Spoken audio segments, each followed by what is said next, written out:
All right.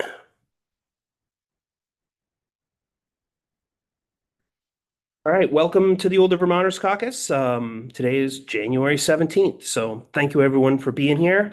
Um, I will start by opening up for any announcements anyone wants to bring anything up that they'd like to talk about real quick before we get started with an overview of the Age Strong Vermont plan.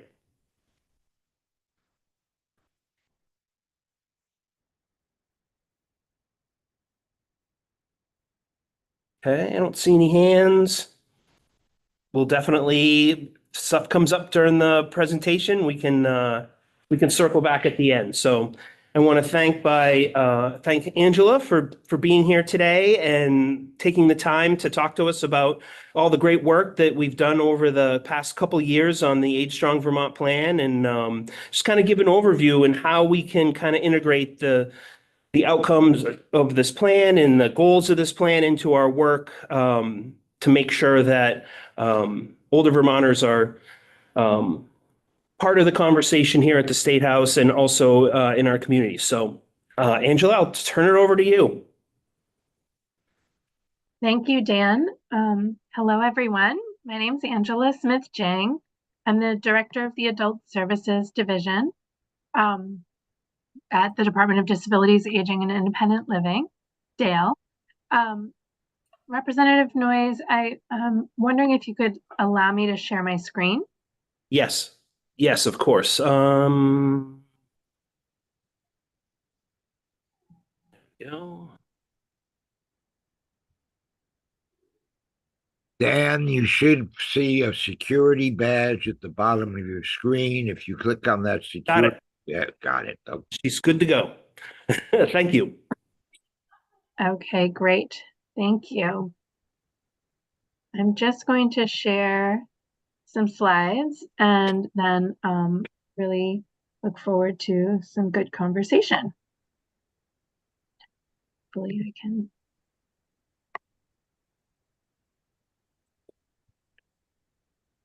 Here we go.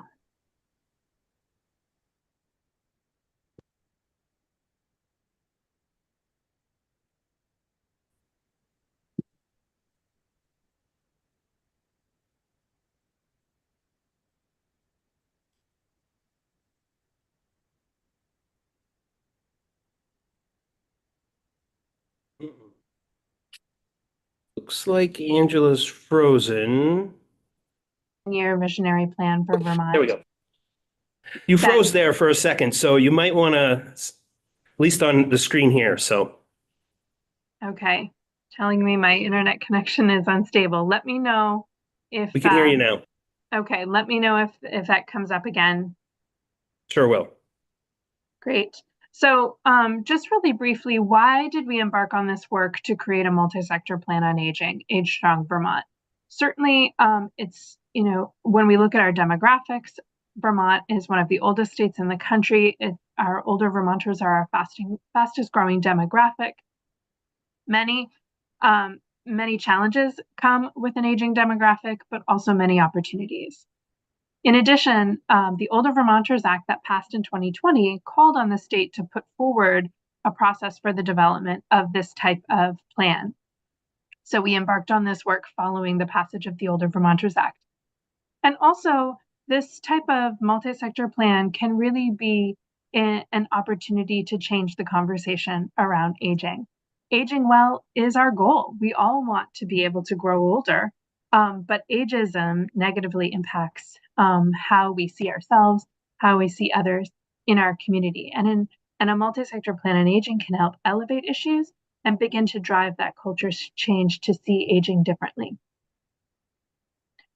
Also, in 2023, we wanted to really ask Vermonters, do you think this is important? What are your thoughts? So we worked with the UVM Center for Rural Studies for their annual Vermonter poll, and we asked two questions.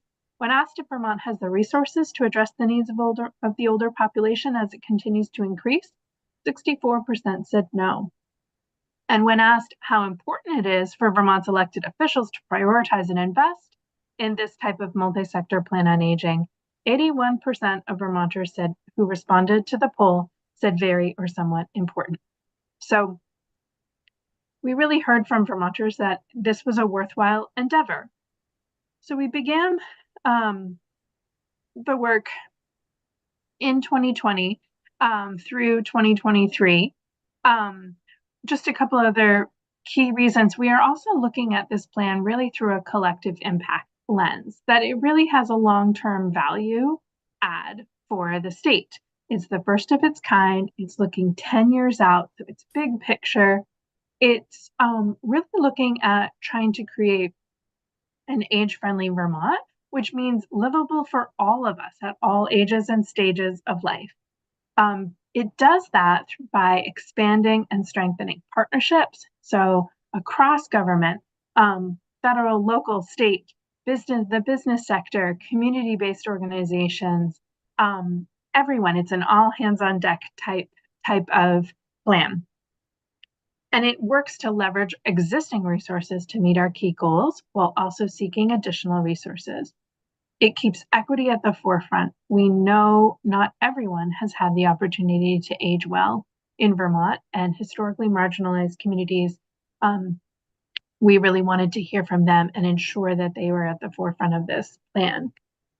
And as I said, it's communicating in a new way about aging, really focusing on opportunity and possibility for the future. So just a little very brief history on the plan development. There was a lot of work in 2021 through 2023 to get this plan developed. We began by creating an advisory committee. Then we conducted a baseline assessment. What's working well for Vermonters in terms of aging? What's not working well? We did a broad-based public survey, public listening sessions around the state, targeted focus groups, and then key interviews, experts, and data gathering. We also participated in a collaborative with other states also embarking on this type of planning effort. Learned a lot from colleagues across the country.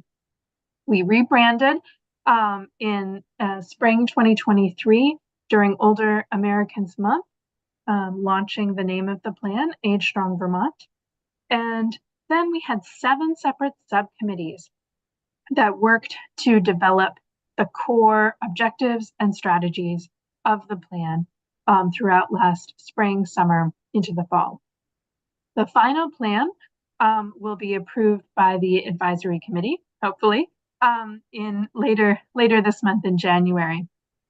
Oh, I should also mention, we did a robust public comment period in November of last year as well. Once we had the draft plan, we did a summit in November with leaders from across the state, and we received from online and otherwise over 70 comments from Vermonters. So the plan is structured looking at the Older Vermonters Act principles. So following those same principles from the Older Vermonters Act is how we organized the objectives and strategies for the plan. And what I'm going to do is talk through just the objectives within each area, not going into the detailed strategies within each area. If you haven't read the plan yet, I really encourage you to go to the website and read it, because there's lots of good strategies listed within each topic area, and some are really related to policy and the work that's happening at the legislature. So affordable aging is the first area, and the objectives are to increase the amount of income available to older Vermonters, increase Vermont's 60+ workforce participation rate, and increase opportunities for education about retirement for all Vermonters. So really looking to support secure retirement where people have the opportunity to have quality of life as they get older. Healthy aging for all is the second topic area, and the objectives are to reduce chronic diseases and comorbidities among older Vermonters, thinking of things like heart disease, diabetes, etc. Increasing physical activity for older Vermonters. Here's a picture of a great group of Vermonters doing Tai Chi. Reduce food insecurity for all Vermonters. Reduce fall-related deaths and stop suicide among older Vermonters. There are some key measures connected to each topic area as well. So we'll be tracking, are we making improvements in reducing fall-related death? Are we making improvements in reducing the number of suicides among older Vermonters over the next 10 years? Social connection is key, is the next topic area. There's been so much good focus since the pandemic on really ensuring that older adults have access to opportunities for social connection and how that's really so key to our health and well-being as we get older. So the objectives here are to increase awareness and identification of social isolation and loneliness among older adults, increase the availability and accessibility of high quality and equitable programming for older Vermonters. Really, that's in a variety of settings when we think about our senior centers, adult day centers, our local libraries, and other institutions. Increasing volunteerism of older Vermonters and increasing the number of intergenerational engagement opportunities for all Vermonters, knowing that generational connection is really key to decreasing ageism and supporting quality of life as well. Infrastructure for the future. So that is our umbrella topic area for our objectives related to housing, transportation, and community design. So there's a lot here under the infrastructure section. So we want to increase the number of high quality affordable housing available to all. We want to increase age specific housing available to older Vermonters. And we want to ensure that older Vermonters can age in place. So increase the number of older Vermonters who are able to do that, which means staying in their own home or in their own community as they grow older and not having to move as needs change. Transportation, we want to focus future transit services on designated growth zones. So trying to maximize our transit dollars in Vermont in concentrated ways. Expand the older Vermonters and persons with a disability transit program that provides on-demand service for people to get rides to the doctor or the grocery store. And then also increase access to walkable, bikeable, and transit-friendly communities that facilitate independence and support aging in place. Finally, under the community design, there's one objective here to increase the availability of accessible, inclusive public spaces, looking both indoors and outdoors across our Vermont town by encouraging smart growth and infill development. So really looking at infrastructure holistically and how our infrastructure within our Vermont communities can support aging well. Next, valuing family care partners. This is a big one. We have approximately, I think it's now 70,000 Vermonters who are caring for a loved one, and giving hours and hours of their time to care, and it's a lot, and that's really important work. And we need to support family caregivers so that they can continue to provide care for their loved ones and for themselves. So our objectives are to reduce the need for family friends to provide full-time care and assistance to a friend or family member.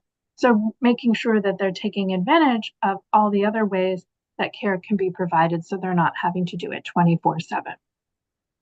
Increasing family care partner knowledge of respite, of self-care options, medical benefits, long-term care, and estate planning, so that people are thinking ahead, planning ahead, and really getting the supports that they need on their caregiving journey.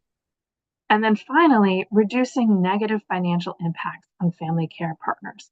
Often, family care partners have to leave their job in order to care for a loved one, and it can really be devastating financially for people. So we want to decrease that. The fight for justice. In this section, we're really looking at our elder justice system, thinking about protections that are in place for Vermonters and older Vermonters. We want to increase the adoption and use of recommended policies and interventions to support adults with limited ability to perform self-care. This is really trying to address the challenge of self-neglect in our state. Increase the transparency and usability of long-term care facility data so that people can make really informed choices when it's time to when that may be an option. And then increase the availability of safe emergency housing for older Vermonters. Currently in our domestic violence shelters or our shelters for the unhoused, there's not the ability to care for an older Vermonter who might have medical needs or long-term care needs. So they don't really have anywhere to go. And increased coordination of elder justice services and supports, really making it easier for people to navigate, get to the services that they need, get the supports that they need quickly and easily. Last but not least, the last section is strengthening the system of support. And our objectives here are first and foremost around navigating our systems. So adopting age-friendly best practices at Vermont 211 and the Area Agencies on Aging helpline call centers so that people are really able to access what they need.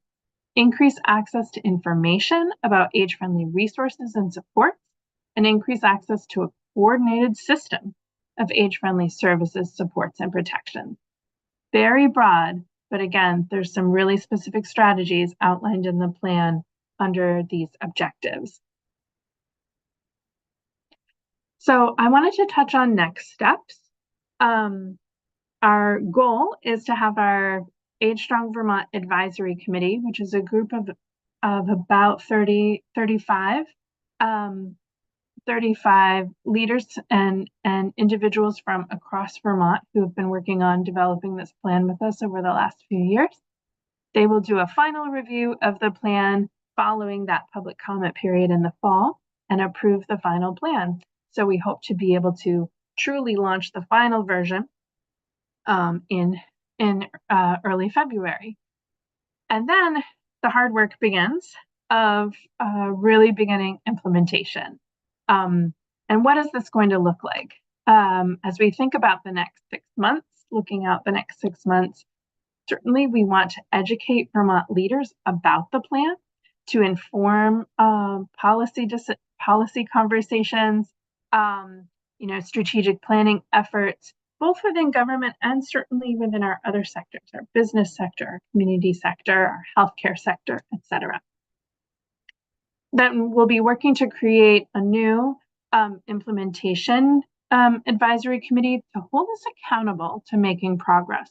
So are we meeting those measures? Are we making progress? Reporting that out to the community and really staying accountable to this work.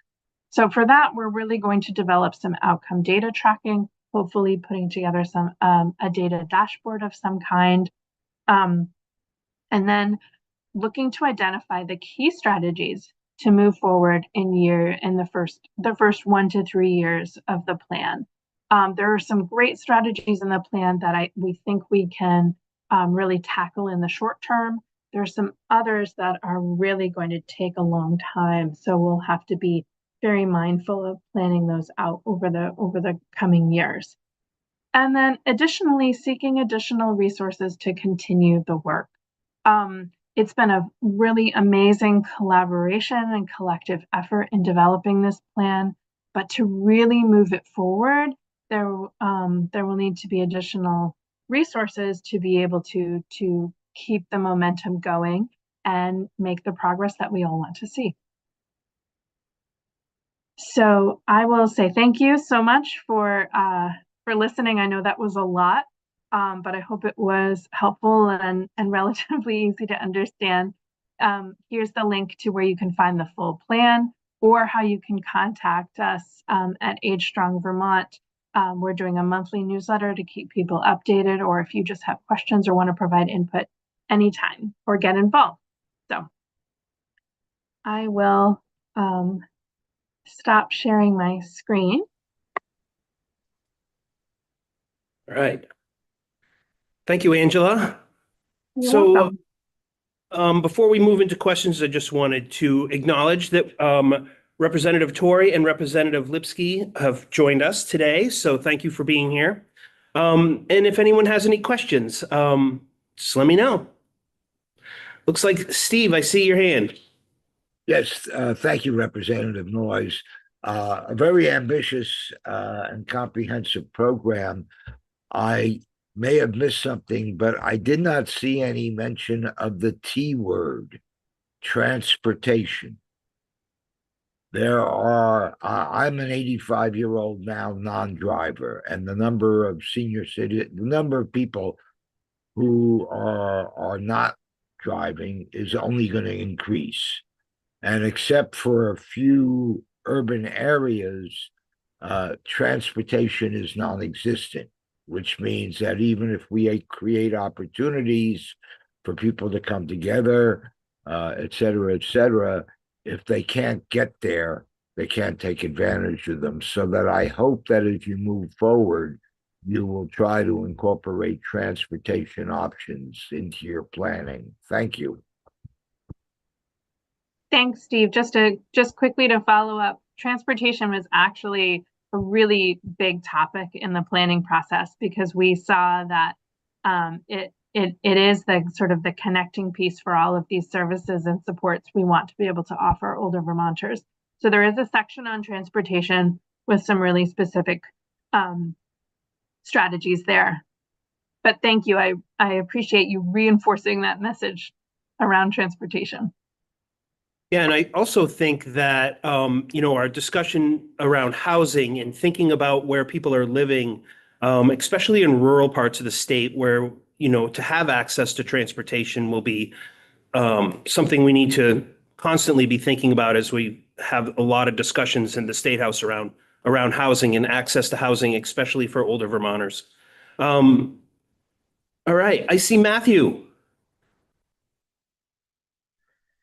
Greetings, everyone, and thank you for your time. My question is a big one.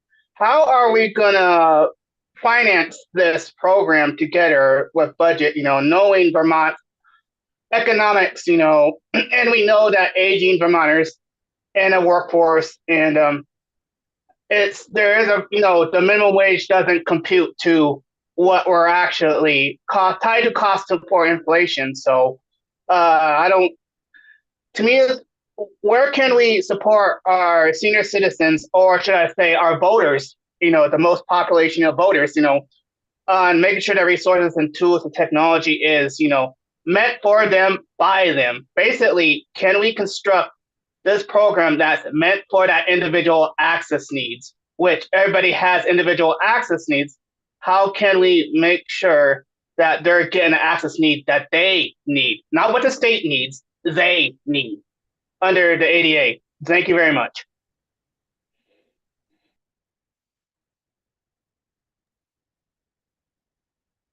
Representative Noyes, would you like me Yeah. to? Yeah, go ahead, and I have some thoughts as well. Okay, great. Thank you for that question, Matthew. It's a good one. How are we going to really ensure that the resources are in place for folks to address the needs as they see them? I will say that we did really build this plan based on the voices of Vermonters that we heard from so many people, really talking about how they struggle with to paying taxes and unlimited Social Security and a fixed income and getting around to places and really wanting to stay healthy, but really struggling to access healthcare. So we heard a lot of that from older Vermonters, and so the plan is really designed with their voices as part of it. And I think we'll need to continue to engage older Vermonters throughout the course of the plan. It's not a one and done. This is a living document that will evolve and be modified as things change. We do hope to be able to try to leverage the resources we do have This plan isn't really about one program or one system. It is much bigger than that. It's looking at multi-sector systems, right? And those are hard things to change. But the good news is, it's not a Dale program or a Department of Health program or any other specific program. It's really trying to say, okay, well, what can we do over here in this sector with the resources we have to try to meet these goals? What can we do over here in this sector, and how are they connected? And so, who are the players that can bring resources to bear to support this work? And I've really been encouraged seeing more and more organizations and coming together to support this work. So hopefully we'll get there. We got a long road ahead, though. Yeah, so true. And I think just even having a caucus like this and really thinking about the advocacy that you all can do within the State House and making sure that your representatives who are serving in Montpelier understand the issues that you're seeing in your work or in your community are, that they understand what the needs are. I often look at the impact Let's Grow Kids has had on childcare in our state and just the ability to mobilize communities to say, talk about what's important. And I think that kind of all in this together. So making sure that we talk about the community needs around older Vermonters and, making sure we invite people to the Older Vermonters Caucus or to just even participate with your agency or address your concerns. So it's about getting the word out for sure. So are there any other questions or comments people would like to address today, or any announcements or?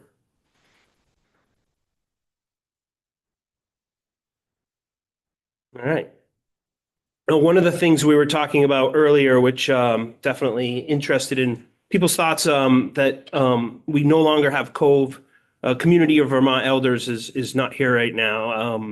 They've ceased operations. So having that voice in the community and at the State House will definitely be missed. So, we're going to have to work together to kind of take up them not being here. Meg. Hello, everybody. Thank you, Angela. That was really helpful.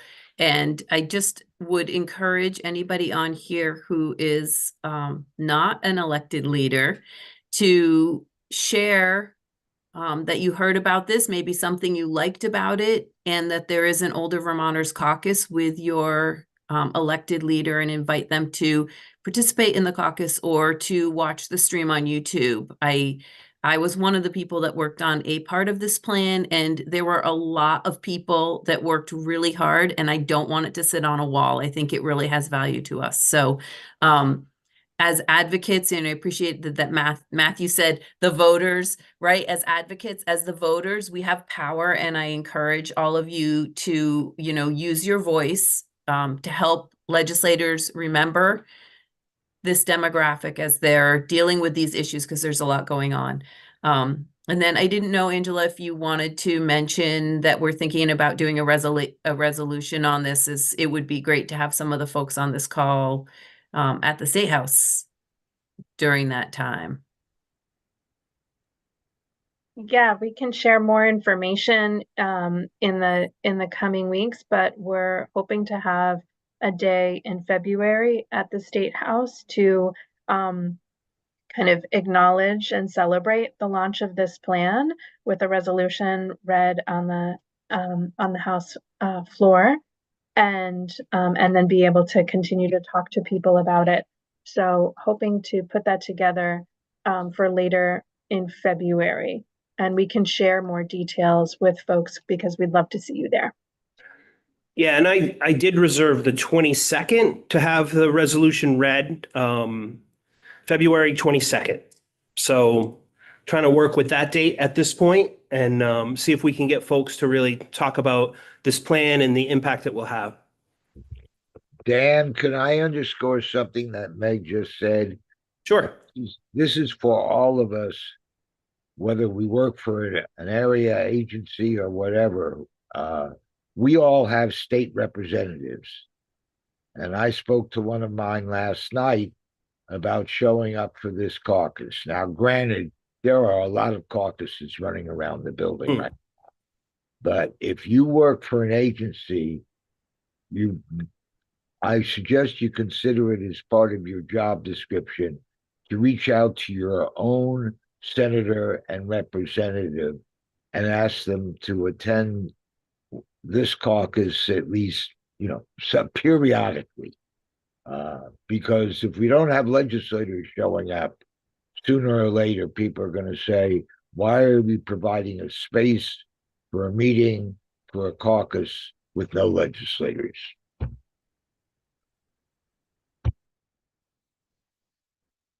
Matthew. I have another big broad question, and it's about the collectiveness of agencies within Vermont's programming, just the state agencies. Because what I see is, we know Vermont's aging systems does not help senior citizens with SSI, Social Security insurance, which has not kept up with inflation, and that's just something that needs to be the elephant in the room that we need to address, because they're being pushed into poverty, and it's just something to also address. But also, how can we truly intertwine equity into this work? And that's a big question, because in my work, which I do work with the UVM, not just UVM Autism Collaborative, but also the UVM CDCI and UVM One Care of Vermont. So we take this very, very seriously when that collaborative with elders, care across Vermont, that I'm seeing a tide of, is there a way we can be more efficient together to actually get the work done? And how can we broaden that to rural communities across Vermont, all counties, not certain ones, all of them, so we can make this a system more efficient? Thank you very much. Thank you.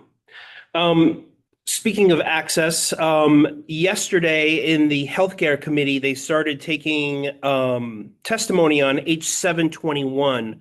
And within that bill is some changes to Medicare savings. We've had Mike Fisher here from Vermont from Vermont Healthcare Advocate in the past talking about it.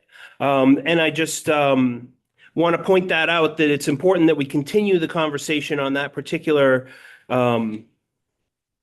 how we're funding that Medicare savings and how people have access to it. It's a existing program that just the eligibility has not been kept up and not updated, and a lot of people end up not having access to care. So I know they started testimony on that. It's actually within a larger bill. It's also a standalone bill, and that's 721. I'm just pulling up the agenda here. It doesn't look like they have more testimony on it this week, but we'll keep an eye on that particular bill and definitely that topic. So does anybody else have anything they'd like to bring up?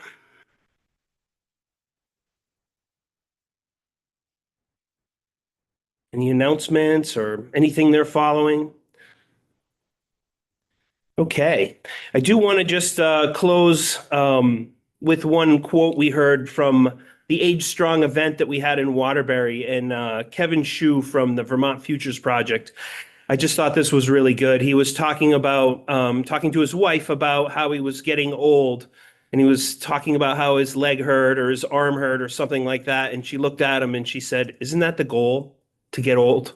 So I thought that was very good. And that is our goal, to age in our state and to grow old.